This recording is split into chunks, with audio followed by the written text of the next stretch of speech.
Malam itu, hujan turun pelan seperti bisikan rahasia yang tak ingin didengar siapapun.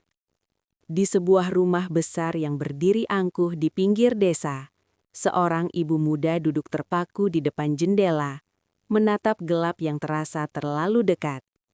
Tidak ada yang tahu, di balik dinding megah dan lantai mengkilap rumah itu, tersimpan dosa yang akan menelan segalanya. Dosa yang bermula dari satu kalimat paling kejam yang pernah terucap di dalam hati seorang ibu. Jika ini harus dibayar dengan darah, maka biarlah. Sebelum cerita ini berlanjut, pastikan kamu menekan tombol subscribe, like, dan bagikan video ini. Karena cerita ini bukan sekadar kisah horor. Ini adalah peringatan. Dan mungkin, pengakuan dosa yang tak pernah sempat diucapkan. Namanya Ratna. Usianya baru menginjak 27 tahun. Wajahnya masih cantik, kulitnya terawat dan caranya berjalan selalu menegakkan kepala, seolah dunia wajib menyingkir memberi jalan. Ratna dikenal sebagai perempuan yang berhasil menikah muda dan hidup berkecukupan. Suaminya dulu pengusaha kecil yang sempat naik daun. Mereka membeli rumah besar di desa itu, bukan karena cinta pada ketenangan, melainkan karena Ratna ingin semua orang tahu bahwa ia telah berhasil. Namun yang paling sering terlihat bersama Ratna bukanlah suaminya, melainkan seorang anak perempuan kecil bernama Kirana. Usianya 4 tahun, rambutnya selalu diikat 2, matanya bulat dan jernih, senyumnya lugu tanpa tahu apapun tentang dunia orang dewasa. Kirana adalah anak yang jarang menangis. Ia mudah tertawa, mudah percaya, dan selalu memanggil ibunya dengan suara paling lembut yang bisa dimiliki seorang anak. Setiap pagi, Kirana akan berlari kecil menyambut Ratna, memeluk kakinya, dan berkata bahwa ia bermimpi indah semalam. Ratna akan tersenyum, tapi senyum itu tak pernah benar-benar sampai ke matanya. Di balik belayan rambut Kirana, pikirannya selalu sibuk menghitung cicilan rumah, sisa tabungan, tagihan yang mulai menumpuk, dan rasa takut terbesar yang diam-diam menggerogoti dadanya. Takut kehilangan status. Ratna tidak pernah takut miskin karena lapar. Ia takut miskin karena pandangan orang lain. Beberapa bulan terakhir rumah itu mulai terasa berbeda. Suaminya sering pergi, jarang pulang, dan ketika pulang pun wajahnya penuh lelah. Usaha yang dulu ramai perlahan sepi. Telepon-telepon tak terjawab, rekan bisnis menghilang. Uang yang biasanya datang tanpa diminta, kini harus dikejar dengan wajah tertunduk. Ratna mulai gelisah. Ia masih berdandan rapi, masih memamerkan tas dan perhiasan, meski sebagian besar sudah dibeli dari utang. Di hadapan Kirana, Ratna tetap berperan sebagai ibu yang baik. Ia membelikan mainan, menyuapi dengan sabar, membacakan dongeng sebelum tidur. Tapi setiap malam, setelah Kirana terlelap, Ratna duduk sendirian di ruang tamu yang luas dan sunyi. Ia menatap foto-foto lama di ponselnya, foto pesta, foto liburan, foto saat semua orang memujinya. Lalu ia menutup layar, menahan napas, dan menangis tanpa suara. Desa itu sebenarnya tidak asing dengan cerita-cerita gelap. Orang-orang tua sering berbisik tentang jalan pintas yang tak seharusnya dilalui, tentang kekayaan yang datang terlalu cepat, dan harga yang harus dibayar terlalu mahal. Ratna pernah mendengar cerita itu. Ia tertawa, menganggapnya mitos orang desa yang kalah oleh zaman. Sampai suatu sore, ketika ia pulang dari kota dengan wajah pucat dan tangan gemetar, cerita-cerita itu tiba-tiba terasa dekat. Hari itu, Ratna baru saja mendapat kabar bahwa rumahnya akan disita jika cicilan tak dibayar dalam waktu dekat. Suaminya tak bisa berbuat apa-apa. Mereka bertengkar hebat.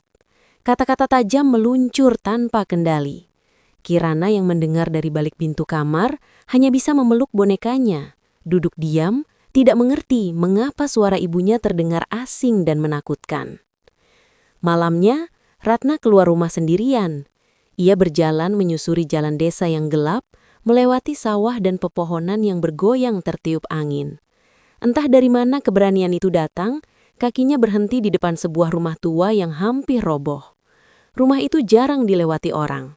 Jendelanya tertutup, Tapi dari dalam terdengar suara batuk pelan, seperti seseorang yang sudah terlalu lama menunggu.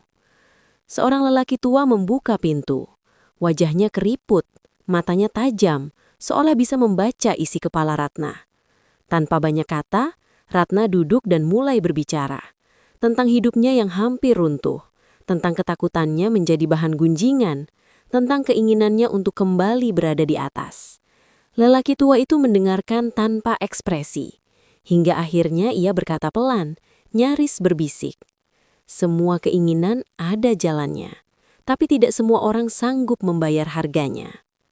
Ratna pulang dengan langkah gontai. Malam itu ia tidak tidur. Kirana terbangun dan memanggilnya.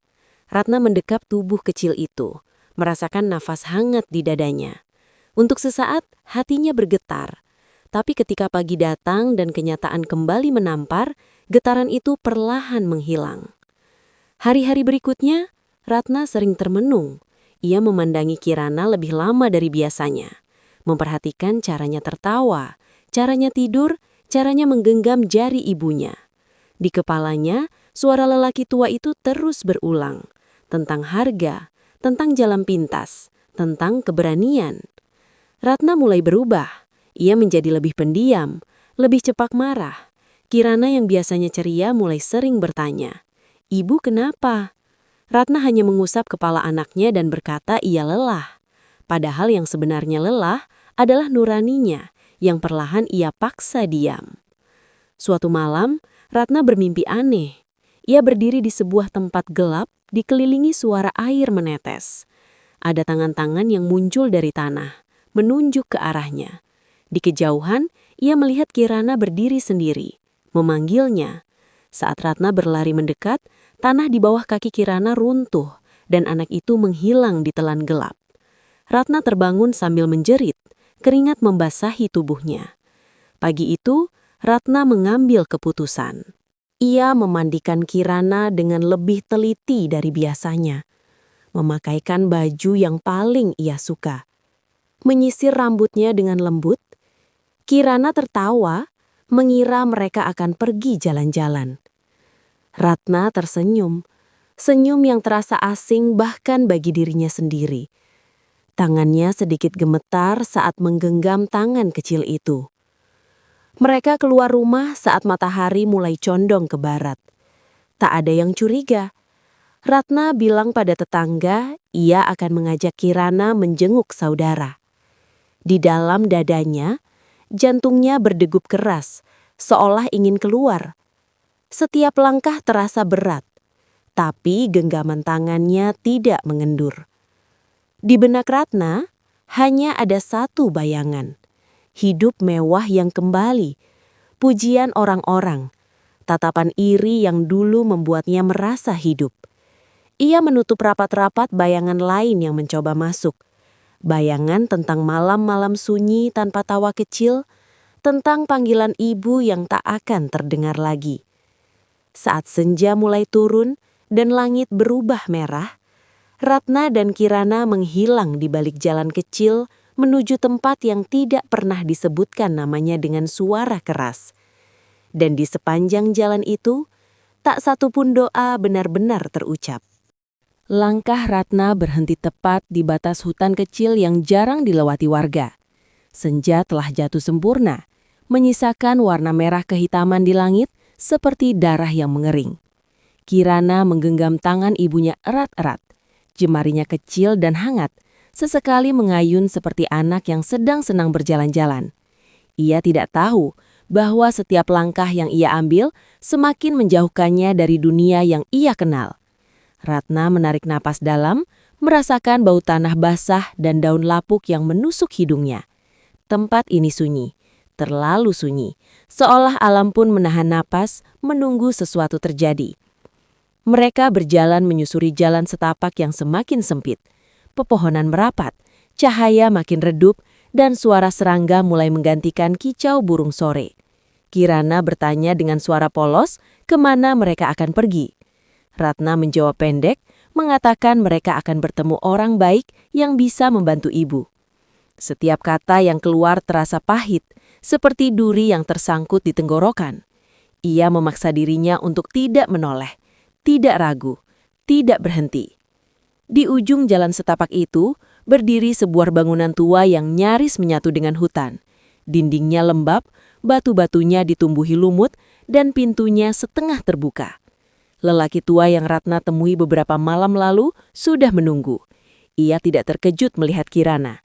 Tatapannya datar, seolah anak kecil itu hanyalah bagian dari kesepakatan yang sudah lama dipikirkan. Ratna menelan ludah, kakinya terasa lemas, namun langkahnya terus maju. Sekali lagi, ia mengingatkan dirinya pada alasan ia datang. Hidup yang harus diselamatkan, gengsi yang harus dipertahankan, masa depan yang tak boleh runtuh. Di dalam bangunan itu, udara terasa lebih dingin. Lilin-lilin menyala redup, memantulkan bayangan yang bergerak di dinding. Kirana memeluk kaki Ratna, merasa takut oleh suasana yang asing. Ratna berlutut, mengusap pipi anaknya, dan berkata bahwa semuanya akan baik-baik saja. Suaranya terdengar lembut, tapi matanya kosong. Lelaki tua itu mulai menata sesuatu di lantai tanah, mangkuk tanah liat, bunga layu, kain hitam, dan benda-benda yang Ratna tidak ingin mengenalnya terlalu jauh. Mantra mulai dilantunkan. Suaranya rendah, bergetar, seperti datang dari perut bumi. Ratna berdiri mematung, telinganya berdengung, kepalanya terasa ringan. Kirana menangis pelan, memanggil ibunya, memohon untuk pulang. Tangisan itu menghantam dada Ratna berkali-kali, membuat napasnya tersendat. Untuk sesaat, ia ingin berteriak menghentikan semuanya. Tapi bayangan rumahnya yang hampir disita, wajah-wajah orang yang dulu memujinya lalu kini memandang rendah, kembali muncul. Ratna memejamkan mata, membiarkan suara mantra menelan tangisan anaknya. Lelaki tua itu mengangguk pelan, memberi isyarat agar Ratna mendekat. Tangan Ratna gemetar saat ia melepaskan genggaman Kirana. Anak kecil itu meronta, menangis lebih keras, memanggil-manggil ibunya tanpa henti. Setiap panggilan adalah pisau yang mengiris. Tapi Ratna memaksa dirinya untuk percaya bahwa semua ini perlu, bahwa ini hanya satu langkah menuju hidup yang lebih baik, bahwa Kirana akan baik-baik saja, entah bagaimana caranya. Ritual mencapai puncaknya ketika udara di ruangan itu berubah berat. Lilin-lilin bergetar, api mereka membesar lalu mengecil. Bau anyir mulai terasa. Ratna tidak berani membuka mata sepenuhnya. Ia hanya mendengar suara-suara aneh, seperti bisikan dari segala arah. Suara yang menyebut namanya, suara yang menertawakan keraguannya. Di antara semua itu, ada suara Kirana yang semakin melemah, seperti ditarik menjauh oleh sesuatu yang tak kasat mata. Ketika semuanya selesai, kesunyian jatuh tiba-tiba. Ratna membuka mata dengan napas terengah-engah. Ruangan itu kosong, Kirana tidak ada. Lelaki tua itu berdiri di hadapannya, wajahnya tak menunjukkan apapun. Ia berkata bahwa perjanjian telah diterima, bahwa apa yang Ratna inginkan akan datang, cepat atau lambat. Ratna ingin bertanya kemana anaknya pergi, tapi suaranya hilang. Yang tersisa hanya rasa dingin yang menjalar dari ujung kaki hingga ke kepala. Ratna keluar dari bangunan itu sendirian. Hutan terasa lebih gelap dari sebelumnya. Jalan setapak yang tadi ia lewati kini tampak asing, seolah menolaknya. Ia berjalan tanpa arah, pikirannya kosong. Ketika akhirnya ia sampai di rumah, malam telah larut. Rumah besar itu menyambutnya dengan keheningan yang menyesakkan. Tidak ada suara tawa kecil, tidak ada langkah kaki kecil yang berlari menyambut. Ratna duduk di lantai ruang tamu, menatap kosong, mencoba meyakinkan dirinya bahwa semua ini akan terbayar. Hari-hari berikutnya, perubahan terjadi dengan cepat. Telepon-telepon yang dulu tak terjawab kini berdatangan. Utang-utang terlunasi. Usaha yang hampir mati tiba-tiba hidup kembali. Uang masuk tanpa henti. Ratna kembali menjadi pusat perhatian. Ia membeli perhiasan baru, merenovasi rumah, dan tersenyum di depan orang-orang. Semua orang memuji keberuntungannya. Tidak ada yang bertanya tentang Kirana, Ratna pun tidak pernah menjelaskan. Namun setiap malam ketika rumah itu sepi, Ratna mendengar sesuatu. Suara langkah kecil di lorong. Suara tawa pelan dari kamar kosong. Kadang suara itu berubah menjadi tangisan yang membuat bulu kuduknya berdiri. Ratna mencoba mengabaikannya. Ia menyalakan lampu di semua ruangan, menutup pintu rapat-rapat, tapi suara itu selalu menemukan jalan. Suatu malam, Ratna melihat bayangan kecil di ujung koridor. Rambut diikat dua, baju yang ia kenakan adalah baju terakhir yang Ratna pakaikan sebelum pergi. Bayangan itu berdiri diam, menatapnya. Ratna memanggil nama Kirana dengan suara bergetar. Bayangan itu tidak menjawab. Ia hanya mengangkat tangan kecilnya, menunjuk ke arah Ratna, lalu menghilang. Sejak saat itu, Ratna tidak pernah benar-benar tidur. Setiap kali memejamkan mata, ia melihat kembali ruangan ritual itu. Mendengar kembali tangisan Kirana, merasakan kembali jemari kecil yang terlepas dari genggamannya. Kekayaan yang ia dapatkan mulai terasa berat, seperti beban yang menindih dadanya. Ia mencoba menenangkan diri dengan berbelanja, berpesta, mengundang orang-orang. Tapi di tengah keramaian, ia sering merasa sendirian, seolah ada jarak tak terlihat antara dirinya dan dunia. Tubuh Ratna mulai melemah. Dokter mengatakan ia sehat, tapi wajahnya pucat, matanya cekung. Ia sering merasa dingin meski cuaca panas. Di cermin, ia kadang melihat pantulan yang bukan miliknya. Wajah anak kecil yang berdiri tepat di belakangnya. Setiap kali ia menoleh, pantulan itu menghilang, menyisakan senyum samar yang membuat jantungnya berhenti sesaat. Ratna mulai bertanya-tanya apakah semua ini sepadan. Apakah hidup mewah tanpa Kirana benar-benar hidup? Tapi setiap kali pikiran itu muncul, suara lain menyusup, mengingatkannya bahwa perjanjian telah dibuat. Bahwa apa yang diambil tidak bisa dikembalikan. Bahwa harga sudah dibayar. Pada suatu malam hujan deras, Ratna duduk di kamar Kirana yang kini kosong. Mainan-mainan masih tersusun rapi, berdebu. Ia memeluk boneka kesayangan anaknya, menangis terseduh-seduh. Di antara isakannya, ia mendengar suara napas kecil di dekat telinganya. Suara itu berbisik, memanggilnya dengan nada yang sama seperti dulu.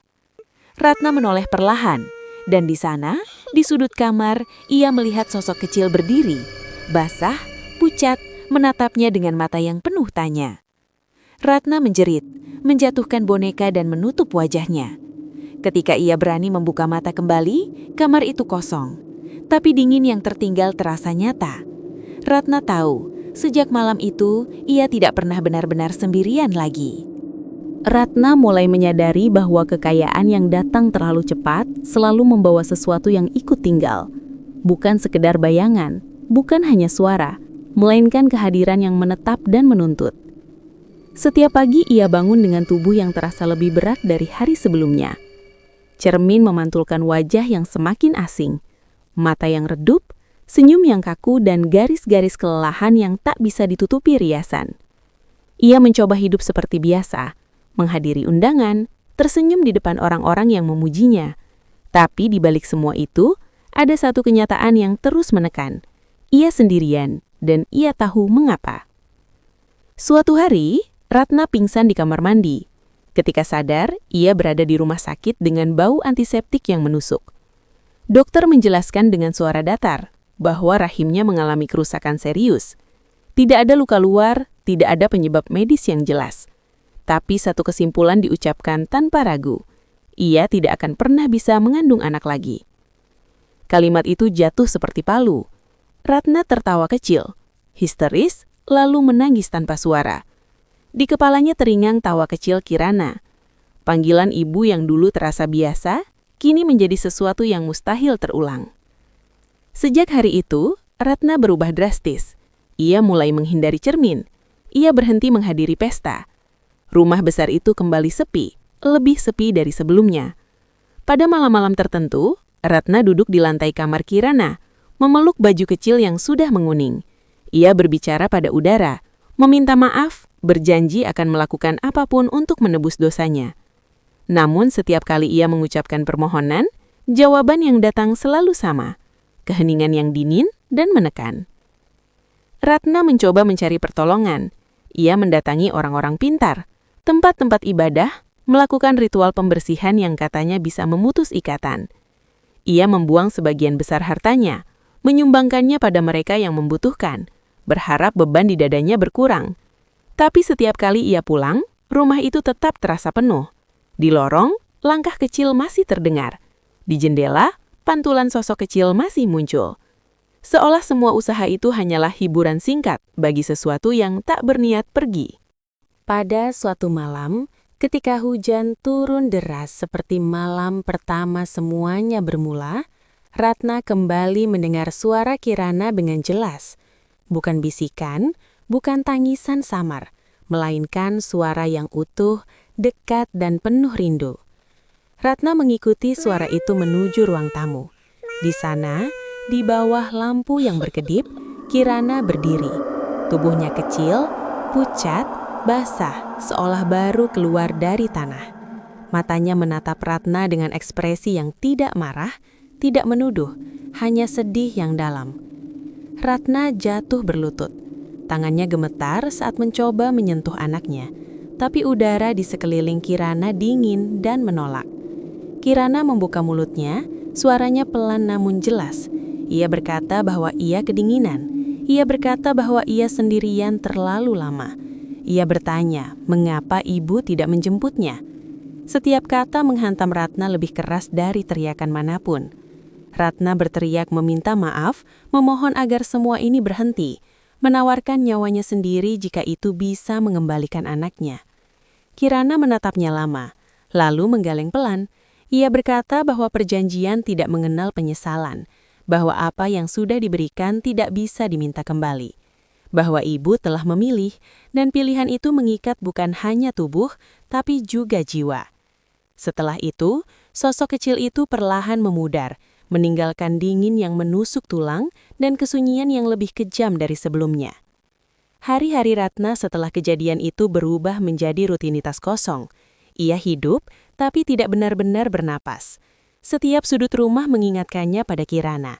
Setiap tawa anak tetangga membuat dadanya sesak. Ia mencoba pergi dari desa itu, menjual rumah, pindah ke kota lain, berharap jarak bisa menghapus jejak. Namun, kemanapun ia pergi, Kirana selalu ikut. Di cermin hotel, di jendela mobil, di sudut ruangan asing, sosok kecil itu muncul dan menghilang, seolah memastikan Ratna tidak lupa.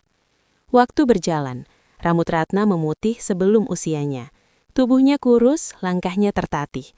Orang-orang berhenti membicarakannya. Kekayaan yang dulu ia banggakan habis perlahan. Sebagian karena ia bagikan, sebagian karena ia tak lagi peduli.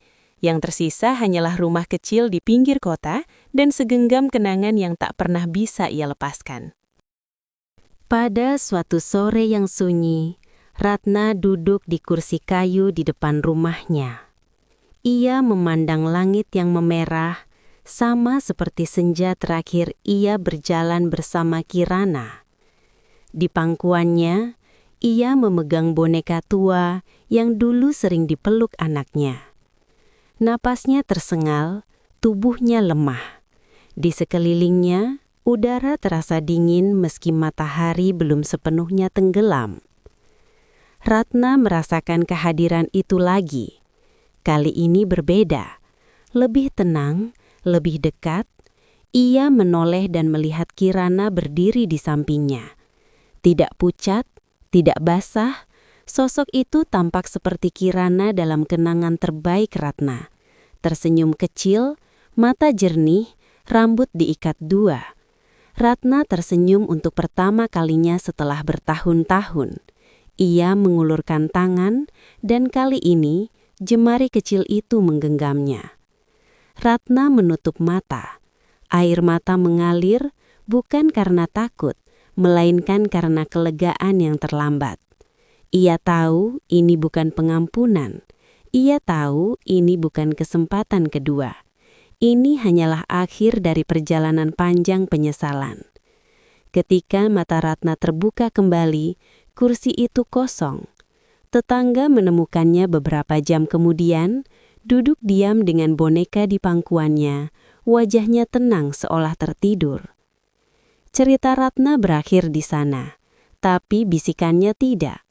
Orang-orang di desa itu masih bercerita tentang rumah-rumah yang tiba-tiba makmur, tentang orang-orang yang memilih jalan pintas dan membayar dengan sesuatu yang tak ternilai. Kisah ini bukan tentang hantu yang menakut-nakuti, melainkan tentang pilihan yang dibuat dalam keputusasaan dan harga yang harus dibayar selamanya. Karena tidak ada kekayaan yang bisa menggantikan nyawa seorang anak, dan tidak ada penyesalan yang cukup besar untuk menghapus dosa yang lahir dari keserakahan. Dan bagi mereka yang tetap nekat menutup telinga dari peringatan, kisah Ratna akan selalu menunggu, siap terulang dengan nama dan wajah yang berbeda.